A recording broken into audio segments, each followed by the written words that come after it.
আসসালামু আলাইকুম। মানুষ কত খারাপ শুধুমাত্র আপনারা আমার এই ভিডিওটা দেখলে বুঝতে পারবেন। আমরা এখন বাজারে রাত্রের 11টা, আমরা এই জায়গায়, এটা কি গ্রাম? দক্ষিণ ঝালেশকর। 2 ঘন্টা পর আইছি পানিতে নৌকা দিয়া বাইসা। নৌকা দিয়া 2 ঘন্টা পথ আমরা ভাইসা আসছি এই জায়গায়। মোটামুটি অনেকগুলা 35টা ফ্যামিলির ত্রাণ নিয়া, 35টা ফ্যামিলির ত্রাণ, 100 ফ্যামিলির ত্রাণ নিয়ে আসছিলাম, 45টা এই জায়গায়। আর 45টা আমাদের নৌকা আরেক জায়গায় গেছে। তো আমি যে জায়গাটা গেছি ওই জায়গায় বলতেছি। তো 45টা ফ্যামিলির ত্রাণ কতগুলো হইতে পারে? অনেক বড় একটা নৌকায় আসছি আমরা, মোটামুটি 5-6 জন। তো নৌকায় আমরা ত্রাণ নামাই দিছি। তো যাইতে গেল আমাদের নৌকা লাগবো, তো আমরা নৌকায় উঠছি। নৌকাটা একটা রাস্তা পারাপার করবো, রাস্তাটায় পানি, এই যে এরকম পানি। আমরা মানবতা দেখাইলাম যে ভাই আমরা নামি, আপনি এই রাস্তাটা পার করেন। নৌকালা ওই আনার সময় আমাদের অনেক কথা কইতেছিল, মানে ওনার ব্যবহারই ছিল অন্যরকম, কেমন জানি, মানে ওনার ব্যবহার অন্যরকম। উনি ত্রাণ নিব না, মানে উনি অন্য কোনো টিপ মারবে, এরকম ওনার চিন্তা ভাবনা। তো আমরা চিন্তা করলাম যে এইটুকু রাস্তা আমরা একটু ওনার রাস্তায় আমরা সুন্দর করে পার করতে দিলাম। আমরা সবাই নেমে গেলাম যাতে নৌকাটা হালকা নৌকাটা পার করতে পারে। উনি নৌকাটা পার করে আমাকে ছুঁয়ে গেল গা। আমরা যেই কয়টা পার্সন এই জায়গায় আসছি, সবাই ঢাকা থেকে আসছি, আমরা কিচ্ছু চিনি না এই গ্রামের। এখন যে আমাকে ওনা এই জায়গায় রাইখা গেল, আমরা ওই জায়গায় যাবো কেমনে? এই জায়গায় রাস্তাঘাট যারা চিনে তারাও তো এই অবস্থাতে দেখেন, চারদিকে পানি আর পানি, তারাও তো রাস্তা খুঁজে যাবে না। তা আমরা কেমনে পাবো একবার বুঝেন তো। উনি যে এই যে আমাকে এইভাবে রাইখা গেল, কোনো কোনো কাজ হয়েছে? এটা কোনো মানুষের পরিচয় হয়েছে? একটা পশু, ওনারকে আমরা ভাড়া দিব না? ওনারা কিন্তু আমরা ভাড়াটা সবকিছু ঠিক করে নিয়েছি, ওনারে ভাড়া দিব, ওনার ভাড়া দেওয়া হয়ে গেছে। উনি যে এইভাবে ভাড়ায় থুয়া উনি যে গেল গা, এটা উনি ঠিক করছে। উনি তাইলে এই যে আমরা যে ওনার বিশ্বাসটা করছি ভাড়াটা সব দিয়া, তার মানে এটা ভুল হয়েছে আমাকে। উনি আমাকে বিশ্বাস নষ্ট করতে, এটা করছে না। এখন আমরা কিছু এলাকার পোলাপান পাইছি দেখে আমরা বাইচা গেছি গা। এলাকার পোলাপান যদি আমরা না পাইতাম, এনেকে আমাকে কোনো ফ্যামিলি আছে, আমরা এনকার কোনো আশ্রয় কেন্দ্র চিনি, আমরা কারো বাড়ি চিনি, আমরা কি করবো? আমরা কই যাইতাম? তাও এমন না আমাকে দিয়ে আশ্রয় কেন্দ্রে আইছিলাম, ওই আশ্রয় কেন্দ্রে ফেলাই দিয়ে আসছে, এরকম কিছু না। উনি যদি উনার ওই জায়গায় ফেলাই দিত আমাকে কোনো দুঃখ ছিল না। মাছ পথে ফেলাই গেছে আমাকে একটা পুরো নদী, যে নদীতে মানে চারোদিকে তাকালে কিছু দেখা যায় না, ওই নদী পার হয়ে আমাকে যাইতে হইব।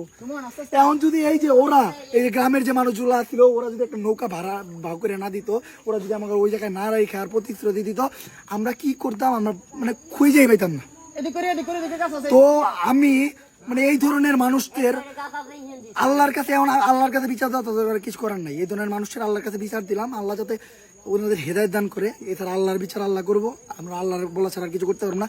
আর এই ধরনের মানুষের যে কোনো একটা কিছু হইতে পারে, আমরা এই গ্রামের মানুষদের জিগাইছি যে উনি কেডা, কই থাকে, কই, ওরা যদি চিনে ওনারা একটা বিচার করবো, আমরা যদি পাই আমরা একটা বিচার হওয়া উচিত। আর আরেকটা কথা, যেটা এই যে নৌকা আসছে, আরেকটা কথা যেটা এই জায়গায় আসলে আল্লাহ যা করে ভালোর জন্য করে, এই জায়গায় আমরা নাইমা জানতে পারছি যে এই জায়গায় এই যে কি একটা পরিবেশ, কি একটা পরিস্থিতি, এই জায়গায় নাকি কোনো ত্রাণ আসে না। এই জায়গায় আমরা জানতে পারছি যে জায়গায় কয়েকটা বাচ্চা আছে, প্রত্যেকটা ফ্যামিলিতে বাচ্চা আছে। আর কয়টা ফ্যামিলি আছে? এই জায়গায় কয়টা ফ্যামিলি আছে? 15-20টা ফ্যামিলি আছে। এই যে এই পুরা এরিয়াটা আপনারা দেখলে বুঝতে পারবেন যে কি একটা অবস্থা, কি একটা পরিস্থিতি। তো যদি নৌকা আমাকে না ফেলাই যেত, এই নৌকালা যদি এই খারাপ কাজটা না করতাম, এটা খোঁজটা পাইতাম না। মানে এটা আল্লাহ তাআলা যা করে ভালোর জন্য করে। মানে আমাদের কারণে আমরা একটা এই জায়গায় বিপদে পড়ছি, আর বিপদ থেকে এই গ্রামবাসীর মাধ্যমে আমরা উদ্ধার হইলাম, আর আমাদের মাধ্যমে এই গ্রামবাসীর উপকৃত হইলো। আল্লাহ যা করে ভালোর জন্য করে, কিন্তু মানুষের এই ধরনের মনমর্জিত পরিচয় এই টাইমে দেয়। আমরা কি এই জায়গায় আমাকে কোনো স্বার্থ রক্ষায় আইতি? আমরা এই কাদের জন্য? ওনার এলাকায় ভেনি, এটা হলো ওনার এলাকা, ওনার এলাকার মানুষের বাঁচাইতে এলাম আমরা। ওনার এলাকার মানুষের বাঁচাইতে উনি যদি আমাকে বিপদে ফেলাই দিয়ে যায়, আমাকে মন মানসিকতা কুলাইব আর কোনোদিন এরকম কাছে আগায় যেতে কোনো সময় কুলাইব না। তো দয়া কইরা আপনারা এই ধরনের কাজ করবেন না, দয়া কইরা। আমরা শুধুমাত্র ঢাকার থেকে এই যে আমার অবস্থাটা দেন, আমার গলা ভেঙে গেছে, আমার ঠান্ডা, আমার জ্বর, আমাদের যে কয়টা পার্সোনাল আমাকে রেখে গেছে, একজনের পা কাইটে গেছে, এই যে মাটি যে হাঁটতে পা কাইটে গেছে, একজন অসুস্থ, একজনের কি অবস্থা এটা আমি বলেও যেতে পারবো না। একজনের কি অবস্থা, এই অসুস্থতা নিয়ে এইরকম পরিস্থিতিতে আমরা আসছি।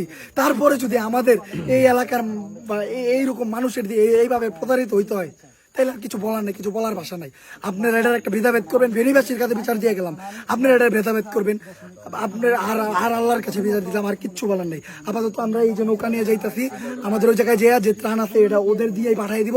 আর ভাই তোমরা সুস্থ বন্টন করবা, সুস্থ বন্টন যেসব ফ্যামিলির দরকার ওগুলা দিয়ে দিব। দয়া করে তোমরা আমরা এক ধরনের দ্বারা প্রতারিত হয়েছি, দয়া করে তোমরা এটা মনে রেখো যে আমরা প্রতারিত হয়েছি, এখন যে আমরা যা করবো তা যেন সবার মাধ্যমে পাই।